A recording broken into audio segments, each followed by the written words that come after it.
Hello everybody, this is Brandon with expeditiousfool.com, putting mindfulness in motion.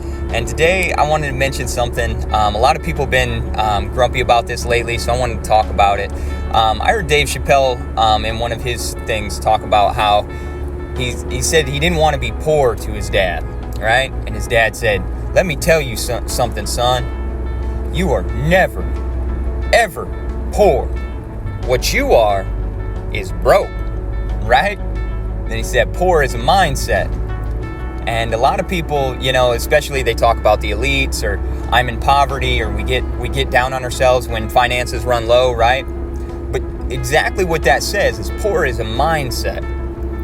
I have been what most would consider impoverished most of my life. I've been poor almost my entire adult life in many different ways, shapes, or forms. But the one thing that I've learned throughout that is I've learned how to transcend that by never, ever lowering my value based off of my material possessions, my bank account, anything that would represent the economy does not determine my value in myself.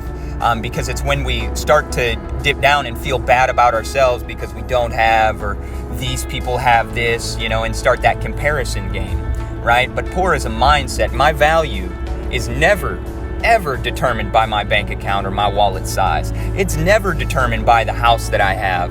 And the majority of people that I have seen, and I help a lot of people with the business that I created from nothing right now, and the majority of people I see that have a lot of wealth, they have the problems too.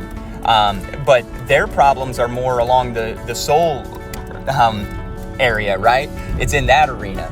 They're longing for something, and they have all this material, but they still haven't found the answer, right? Because they still have that poor mindset. Meaning literally, they're not valuing their lives, themselves for what they are. We are limitless individuals, limitless. And whenever we limit ourselves, whether by we say we are lesser than or we are greater than, either way, when we limit ourselves, we imprison ourselves. So ultimately, it's all about the mindset, folks. Nobody is poor unless you believe it. You have to switch up that mindset, and when you do, that's when you'll notice things to shift for both sides, whether you have too much money or not enough. If you learn to not be affected by the externals, you will always be rich and wealthy.